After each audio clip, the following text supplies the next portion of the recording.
Cashflow Diary Podcast, episode 464.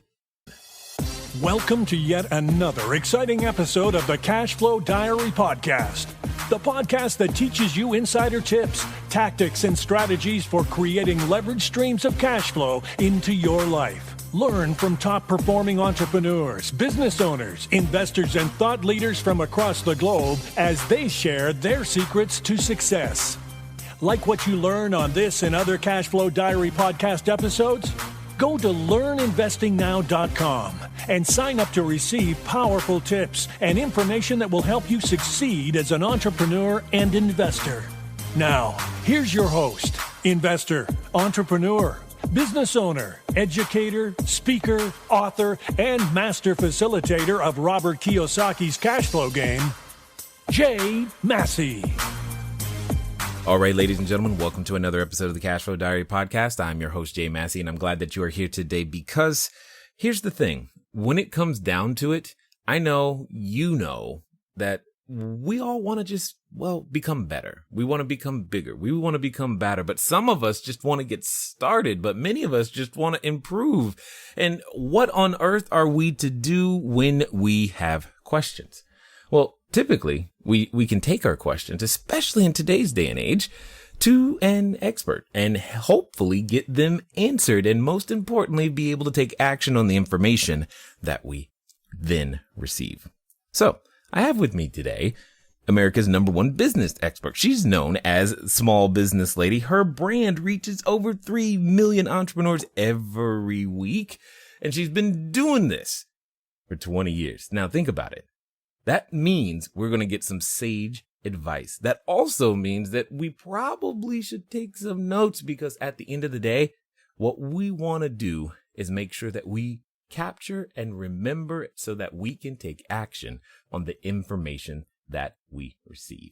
I have with me today none other than Melinda Emerson. As I said, known as SmallBizLady. And here's the thing. Some of you probably have already met her on Twitter, right?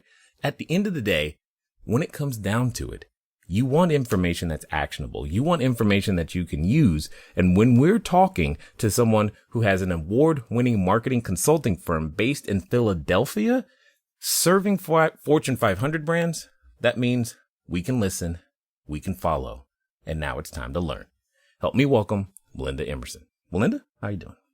I'm great, Jay. Thank you so much for having me. I'm glad you're making the time because I can imagine that you're rather busy often.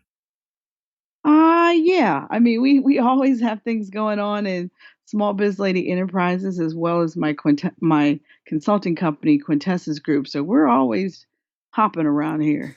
No doubt, no doubt. Now, before we go too far, this being your first time here, I have to ask you the same question I ask everybody else the first time that they're here. You ready? Mm-hmm. Okay. I tend to look at today's entrepreneurs a lot like yesterday's superheroes. You know, Batman, Robin, Wonder Woman, etc. And I think, entrepreneurs and superheroes have a ton of things in common.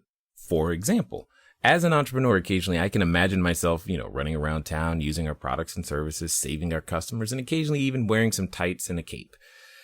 Also, like a superhero, an entrepreneur has a beginning. If you think about, say, Peter Parker, there was a time where he was just a kid going to school. That's all he was. Before the whole Spider-Man thing happened, he was just trying to take some photos, get some good grades, and maybe earn some pizza money. And then something happened to him. He discovers that, oh my goodness, I have this superhero ability. I've got special skills and I get to decide to use them for good or evil. So my question to you is as follows. Before your book, Become Your Own Boss in 12 Months, before your other book, Fix Your Business, before being, a columnist for the New York Times, an entrepreneur, before all the things that people know you today, even before your son was born, what we want to know is, who is Melinda Emerson? Wow, that was kind of a wind up there. I am a professional woman business owner. I am a single mom of an amazing 12-year-old boy. I am a dragon slayer. I I do dishes. Um, Yes. I am a consultant to Fortune 500 brands that want to target the small business market. But mostly, I am someone who realized about 10 years ago that the most valuable thing in my business was what I learned from running it. And I realized Hmm. that I would have run my business better if I had had better advice. But then I realized there wasn't too many sources to get advice on how to run a successful business. There were lots of books and things out there, but there wasn't anyone in the media on a regular basis telling people how to start and grow a successful business. And I decided to put myself in charge of that. And I created the Small Biz Lady brand and my mission to end small business failure. And that's what I work on every day. You know, what's interesting is I love the phrase that you just used. You decided to put yourself in charge of that. Where does that just, you know what, bring the problem to me, I can solve it attitude come from? Well, you know what? I believe in divine callings. And when I was, gosh, 8, 9 years into my business, I was rolling. I was doing extremely well. My husband at the time was able to quit his full time job at GE, join our business. I had the largest female owned video production company in Philadelphia. I was number 29 on the Philly 100 list of fastest growing small businesses. And then in 2005, I got pregnant with my son.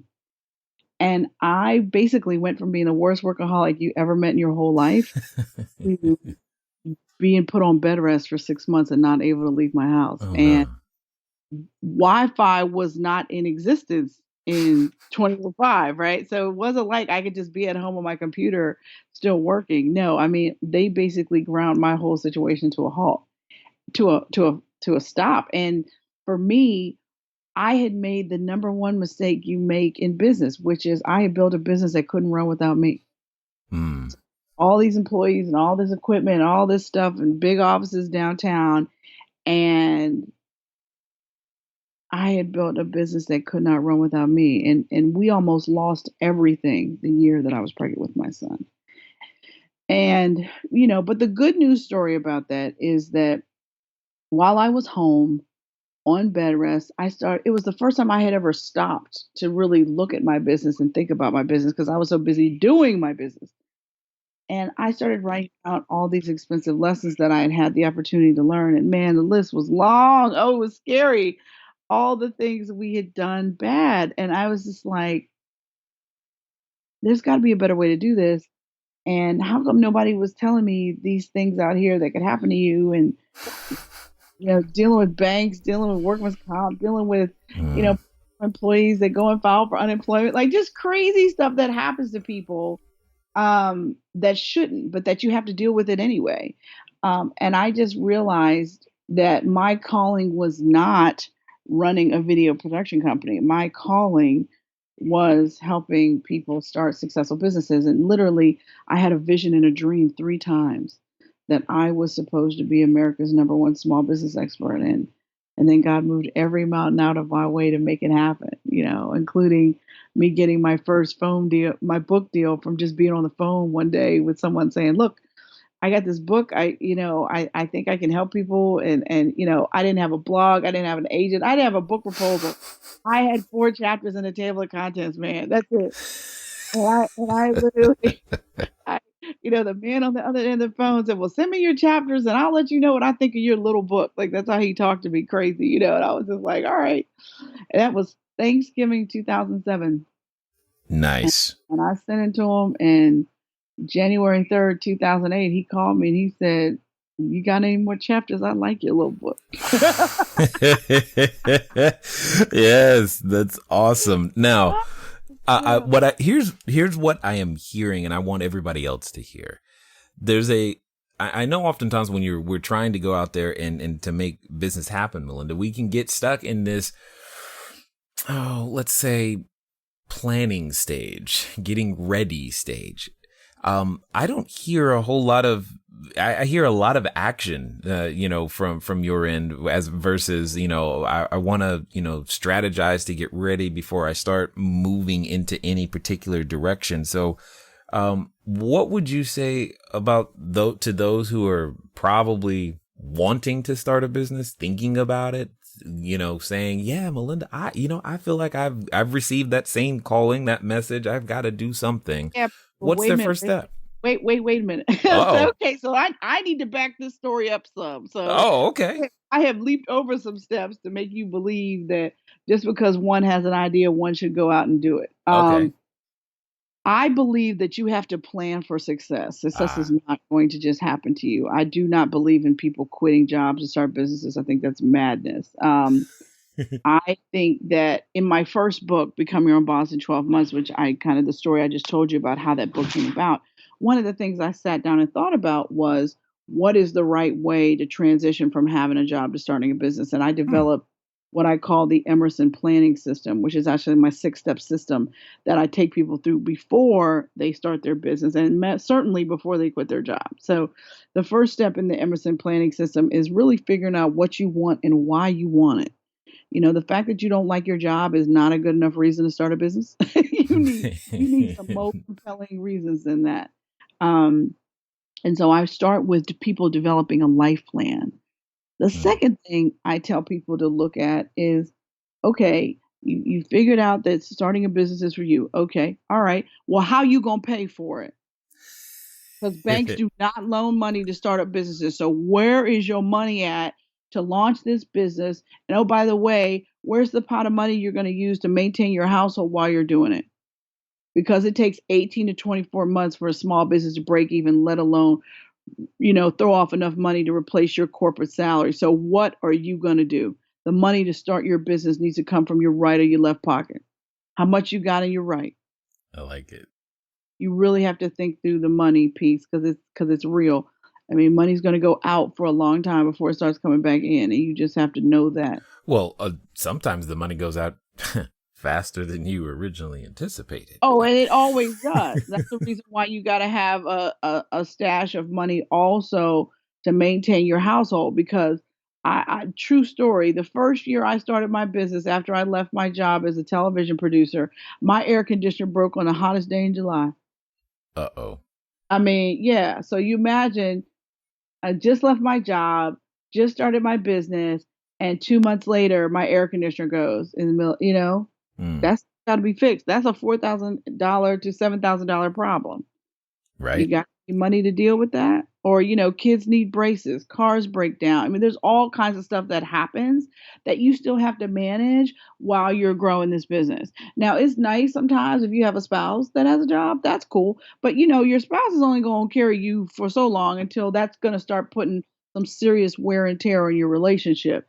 So you really do have to plan, and it might take you 12 months to get your money straight, to get rid of stupid credit card debt and stuff like that, because you're going to need that excess credit capacity as you start your business.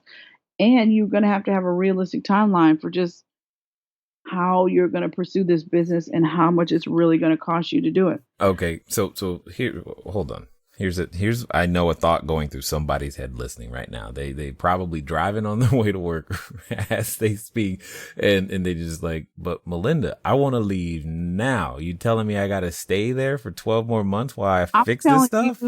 It's going to be a lot easier for you to be at that job knowing you got an exit strategy for 12 to 18 months down the road. You can do anything for a small amount of time, but quitting your job prematurely because somebody got on your last good nerve yesterday, that's not a good enough reason. Trust and believe me. Okay. Trust. Big mama no. I did all the mistakes, right? Trust me when I'm telling you. Listen, I planned for a year before I left my job at the television station. Mm-hmm. I took out a home equity loan. I paid off all my bills. I moved my kid brother into my house and made him my tenant, Nice. So he could pay half my mortgage. Listen, I had a plan. Because when you cut a paycheck off, it's off. Right. And you got to figure out how you're going to pay care of your own health insurance, particularly if you have small children and a wife or something like that. Look, you better have a plan, or you could destroy your entire life making an impulse decision. And that doesn't make any sense. So now you mentioned being a dragon slayer? Is this where that came from? Well, I just always had that mentality. I'm the oldest of four children. I have three younger brothers, Hmm, so my joke with people is that I've always been the boss, right? So got I it. job. I was a television producer, top five television market when I was 23 years old. Let me tell you something. I have always had a job where I got to tell other people what to do, whether it was when I was a child in my mother's house or when I became a grown adult. So this is my thing. But the problem with people with my personality is I don't do well in corporate settings. So I quickly realized, I left my corporate America when I was 26 because I knew that most entrepreneurs are people that can't work for anybody else. So I raised my hand and say, I'm one of those people. I can't Yeah. do it. I Well, got to be running. it took me a number of years to figure out I should have never been in corporate America. So how did you come to that realization? And more importantly, how did you develop the courage to say, you know what, I'm out? Well, sometimes you see the handwriting on the wall. They were getting ready to fire me. So I'm out. Got this kid, you know. Um, but I think that I knew for myself, I had a plan when I was in college. I wanted to be a television producer. I wanted to work in a major market. And so my first job was in number 20 market. My second job was in market 4. And I did those jumps in a year. So my first job I had for a year, second job, I ended up in Philadelphia working for the NBC station. I worked for them about 2.5 years, defected across the street to the ABC station, worked for them about 2 years. And I said, you know what? I don't need to do this anymore. It was my dream job and it was a nightmare. So that's why it's like you got to be careful what you wish for because you just might get it. Right. And when you get it, it might not be what you thought it was going to be, you know? Well, It's like getting married, you realize you are not who I thought you were. I got to get away from you. So it's like same deal. But the thing is that the great thing about being in America, the great thing about being someone who is educated, you can always reinvent. You can always hit the reset button and say, okay, you know what? My gifts are not being utilized here. Let me find out somewhere else where they can be. But the other thing, too, is when you get the idea that you want to start a business, it's one thing to want to start a restaurant, but you need to know how restaurants work. So the third step in the Emerson planning system is I want people to work part-time for a business like the one they want to start. One hmm, of the things that I did when I was starting out, I worked part-time for another production company for a year before I quit my job at the station because I knew how to tell great stories. I had no idea how to do a quote. I didn't know how to source editors and people, how much I had to pay people and stuff like that. I didn't know any of that stuff. So I had to learn. So I worked for another production company and I learned. And then when time came, I got my little business cards made and walked out the door. I put my Rolodex in my purse and rolled out the door. And that's how it all began.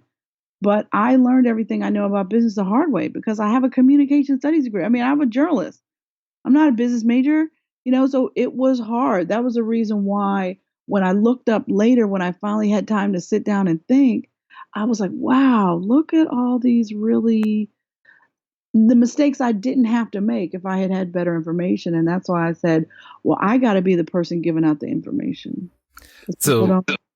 let's talk about that because there's this thing that seems to be happening in the conversation right now where if we're because you said earlier it's going to take 18 24 months to see the profit, and then there's this own transition period that you're going through personally as you're making this transition into a business owner. And then you're talking about how you go from video production now to something different, and well, not necessarily something different, but adding something else to it. Well, talk to us a little bit about the process of, I guess it's almost like, a kid, a child. You have to let it grow up and mature and become something else because your business doesn't necessarily start out it doesn't start out being what you thought it was going to be It all the time. doesn't. It never does because you have to grow yourself to grow your business.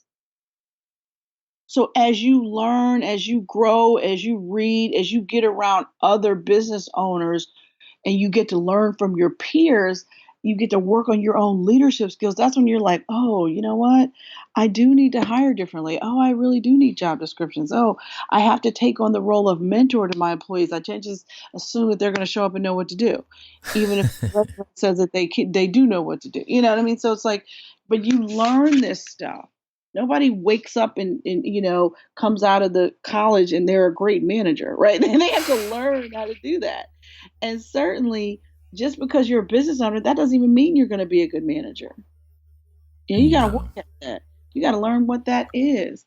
And so there's so many things to it. I mean, when you put your shingle out there and you say you're going to be open for business, you're taking on 10 to 12 jobs at a time, any of which can clothesline you on any given day. And that's the stuff that's like, oh my gosh, and all you want to do is make great widgets, or all you want to do is be a doctor, or all you want to do is be an architect. But you got to know how to build people to get your money. Like you got to know the Right. so it's really very complicated. What's funny right now is what's going through my head. I was like, man, I'm like, is somebody mentally quitting on themselves right now? Going, man, maybe I don't want to be in business, because as they listen to you, it's very possible that they could hear these things, but at the same time, wouldn't you say that what you want to bring, the value you want to bring to the marketplace, just needs to be bigger than these? All of these things are true. I mean, you're going to have to deal with them, but the size of the desire or passion that you have for the value you want to bring to the marketplace, it just needs to be larger or large enough, or do you have to have that mission? How does one overcome all of these extra things that, we don't really want to do in the first place? Hello there, entrepreneur. This is Jay Massey, and what I want to say to you is that the number one mistake that I have ever made in business, number one, has been waiting too long to do the books, waiting too long to get the bookkeepers, the accountants, the CPAs, the CFOs involved, and I don't want you to make that same mistake. That mistake cost me over 6 figures, and now for a significant discount, you have the ability to get your books together using FreshBooks. So what I want you to do is I want you to go over to gofreshbooks.com/cashflowdiary. Again, that's gofreshbooks.com/cashflowdiary. FreshBooks is the easy to use software designed to help you, the small business owner, the freelancer, get organized and save time on invoicing, getting paid faster, keeping those books in order so that it becomes a bonus for you to do your taxes as opposed to a burden. Go over to gofreshbooks.com/cashflowdiary and get started today. And now let's get back to the rest of the story. Well, you have to figure out as the business owner, what is your most high valued activity, right? Because you definitely don't want to be out here doing $15, $20 hour work, not when your time is billable at 100, 200, hold on. 500. Say that again. Preach that one right there, because I need everybody to hear it. No, you as the business owner should not be spending your time doing $15 to $20 an hour work ever. Why would you be spending your time putting data into QuickBooks? Why would you do that? That's, unless your business is accounting, that is not a good use of your time. And I'm sure you can go through your business and there's all kinds of other things you're doing that you should not be. And it's like, you just have to make a decision. You need to, as the business owner, you got to be working on the thing closest to money. That's what you need to be working on. Okay, I'm going to play devil's advocate now. But Melinda, I don't have any money to pay somebody else. Listen, you don't have any money not to pay them. I mean, there's this whole chicken egg thing. You've got to figure it out. You've got to invest in yourself. Maybe you need to go and take a micro loan from a CDFI to get, 25, 30 grand so you can do this thing for real. But if you want to be a big girl, big boy business, you got to get you some help. You got that right. So was that when you were writing your list and figuring it out, was that one of those expensive mistakes that you were realizing? No, because I had staff. I had the wrong staff, but I had staff. No, that wasn't my problem. My problem was I had, Pookie and Ray working for me. But no, I mean, the thing is that when you first start hiring people, you hire people that you like, or you hire people because they need a job and stuff like that, because you don't have a formal hiring process. And that is something you learn when you get to be a savvier business. Um, you should know the people that work for you. Just firing your brother sucks. Ask me how I know. So I Mm, mean, you want to be really clear about the lines of, you're the business owner and they work for you. Hiring your friends is hard. I don't believe in hiring somebody you can't fire, so I don't like spouses and girlfriends and boyfriends working together. That's a bad idea too. So um, you just want to make sure that you have a business relationship. There's mutual respect. You like them, you care about them, but at the end of the day, you got to be willing to fire them if you need to. wow. I can see that being a challenge, having to fire someone you live with. Yes. Yeah. Ask me how I know about that too. Hey, understood. Understood. Right. So, That's another conversation about how many divorced business owners there are out here. Quite a few of them. Quite a well, few. but you're bringing up a very important point, because one of the things that I know I found difficult, and I haven't found any necessarily shortcuts to, is developing a process or becoming better at picking the right people that need to be in the right position. Because sometimes I've hired or brought on the correct person, but I have them in the wrong position, and sometimes it takes a moment to realize that. But how do we shortcut some of that? You can't. Yeah. I mean, the thing you can do is read as much as you can, go to conferences and stuff. I mean, my goodness, if you go to my blog, succeedasYourOwnBoss.com, I have, um, but my issue is, for me, you just have to decide what you're gonna do, and how you're gonna be, and that you're gonna learn all the stuff you gotta learn. I mean, the thing you have to figure out about being an entrepreneur is, you need to figure out what you don't know, because there's stuff you do know, but there's so many things that you don't know that you don't know. And that therein lies the game, right? Yeah. There's stuff you don't know about your bank. There's stuff you don't know about your credit card company. There's stuff you don't know that employees can go do, and tell people that they had full-time jobs and they were entitled to unemployment benefits when they were a contractor. I mean, there's crazy stuff people can do. So was are some of these crazy things that you're mentioning the impetus for the new book, Fix Your Business? Absolutely. Absolutely. Yeah, because I'm tired of people, um, not. I want people to enjoy their business again. I want Mm, people to have the ability to live their best life as an entrepreneur. And if you have gotten to the point where you're dreading going to work in the morning, you are scared to open your email because you know something crazy is in it, or you're going to look on Yelp and get a black eye again because some customers last night and they were unhappy, and you know it because you need to fire an employee, but you don't want to fire them because you don't want the hassle of replacing them, or the hassle of the conflict of firing them. No, I want to free people from all of that. I yeah. want people a system. In my new book, Fix Your Business, I developed something called the 12 P's of running a successful business. And in it, I just talk about all the 12 areas that can trip you up big time in business. And all of them are based on different P words. So the first Hmm. P, um, in Fix Your Business, is preparation. And the reason why it is preparation is because I believe people know what's wrong with their business. They just haven't made a decision that they're going to fix it yet. So it's Hmm. like driving around and you hear your car rattling, but you had somewhere to go, so you ignored it. So you kept on driving. And then the next time you got in the car, the kids might have been with you, or your woman was with you, and you just was like, oh man, I hear that rattling, but we're going to be late for the show. We got to go. Right. So you listened to it rattle again. And then the third time you came to get in your car, the car wouldn't start. Yeah. And now you got to think to yourself, this is now a much more expensive problem because now the car ain't even running. But what would have happened if you had fixed it when you first heard it rattle? See, that's what's going on in people's businesses. I believe they know what's wrong. I just believe they haven't made the decision that they're ready to do the hard steps it's going to take to fix it. I once heard a phrase that it said that all problems grow larger and accrue interest the longer you let them sit there.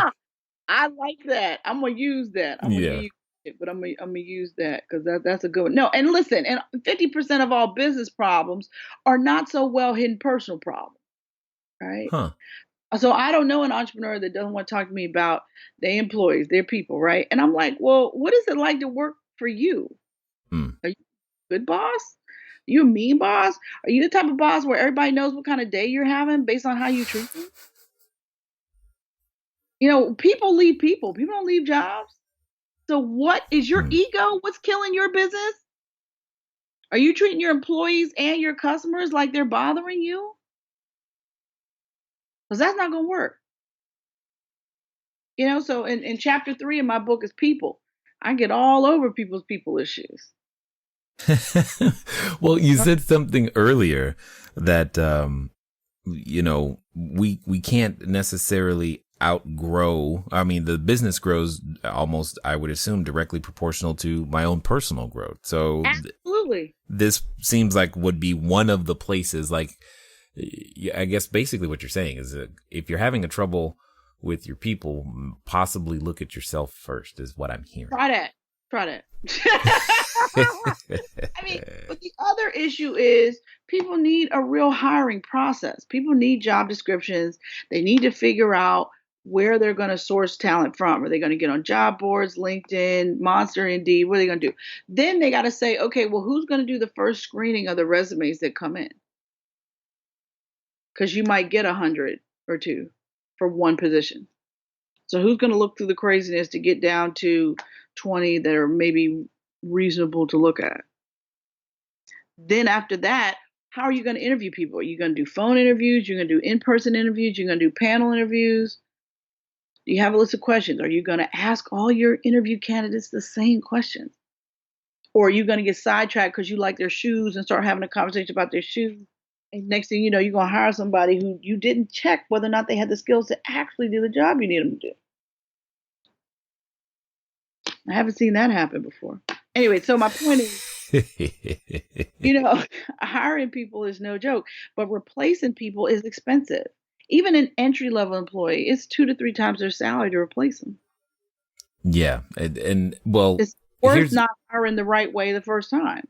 Okay. So I'm going to play devil's advocate again, but Melinda, I'm too busy working today. I don't have time to do all those steps you just said. Okay. So keep doing $15 or $20 hour work.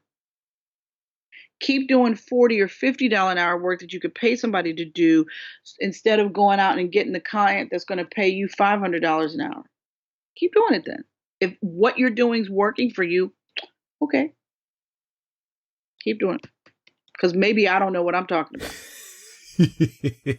Exactly. But I think as an entrepreneur, however, we're often caught in the working in our business versus on our business. And every day people get caught up in that, but it's all about how you organize your schedule. Okay. I take one day a week to work on what I want my future business to be. Okay, let's hold on. Say that again. What do you mean? I mean, one day a week is my day to think about the big picture of my company. What relationships do we need? Who do we really want to work with? Rather than waiting on our phone to ring, who do we want to partner with? What is our next big thing that we're going to do? What is my next book going to be? Whatever. Like, I take time to think. And I don't let anybody get on my schedule on those days. I don't do calls. I don't do coffees. I don't do lunches. I give myself a day a week.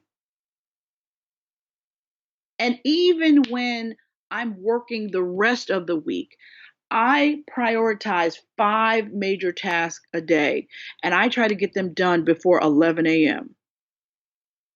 I'm a morning person, so my best working hours are early morning. So I try to bang out my stuff that I got to do by 11 a.m. And then anything I get done after that is gravy. But my priorities, the stuff that I need to make sure I get done, that's on my top 5 hit list. And I usually put the hardest thing first. Got it. Totally understood. So for those that have listened this far and have been following along, taking notes, and if they, because that's what I've been doing, and they want to find out more about what you have going on, what's going to be the best way for them to track you down? Well, first of all, I want them to follow me as the Small Biz Lady everywhere online, on Twitter, on Facebook. I am Melinda Emerson on LinkedIn. Go follow me because I publish content 4 days a week that's going to help you grow and start your business. Also, I have written 2 books, Become Your Own Boss in 12 Months, which is a national bestseller in its 2nd edition, and my brand new book, Fix Your Business. So if you know you got a spaghetti western going on in your business, you go grab my book, Fix Your Business, and I promise you it's going to help you take a new lease on life in your business. Got it. Now, as we wind down here, I have a final question for you because I'm curious to hear your answer. I think it's going to be different than most of the ones we've gotten before. Let's pretend for a moment that there's someone listening who's, I like to say they've listened this far and they've come to this point. They're like, okay, I can do this. I got Melinda's support out there. I know entrepreneurs are being made every day. This can indeed happen for me. They have come to that point of decision. In fact, I like to say that they're standing in front of the superhero outfit store. Now, you know, like I know, when we get to these points of decision, oftentimes there's a voice that accompanies us. And that voice says things like, oh, who are you to actually, do you honestly think you can? And for some people, they're actually related to that voice. So my question to you is as follows. Let's pretend, Melinda, that they're going to actually get it done. They're going to do something and they're going to make it happen in the next 24 to 48 hours. What would you suggest that they do? I think they should buy my book, Become Your Own Boss in 12 Months, so they can get really clear about all the work that is involved in doing this thing we call entrepreneurship. The next thing I think they should do is find an existing entrepreneur and go have lunch with them and ask them what are the 3 biggest mistakes they've made in business. Yeah, that's a good question. You're going to learn a lot with that particular question. Oh, yeah. That's for sure. So, I see, I knew you would give us something completely different and new right there. I had a feeling it was coming. So I definitely appreciate that. And I want to be the first to say, I appreciate what you're doing, the change that you're making. I love the fact that you're like, bring the problem to me. I got this. And you're out there making that happen so that other people can find a smoother path. It won't be completely free of trouble, but at least smoother so that they can go out there and get their business started. So thank you for taking the time to share your knowledge, your wisdom, and your insight here with us today at the CashFlow Diary. I'm happy to be here, and anyone that wants any more information from me, go to succeedasyourownboss.com. I've published over 5,000 articles about how to start and grow a successful small business. All right, ladies and gentlemen, you know what time it is. It's time for you to move at the speed of instruction. What does that mean? Well, you heard the lady. Go to succeedasyourownboss.com. Why? Because you know you've been inspired. Because you know that, hey, now you have a plan, and especially a hiring plan, and more importantly, a firing plan if you need it. But at the end of the day, here's what it comes down to. There's something you want to bring to the marketplace. So bring it. And know that you have support and that there's lots of entrepreneurs who are out there. We've made the mistakes, but more importantly, the mistakes aren't a reason to stop. It's most important for you to know that even despite all the trouble, everything that you've heard and that we all go through, it's still worth it. Ladies and gentlemen, it's been fun talking to you today. I look forward to talking to you soon. Until next time.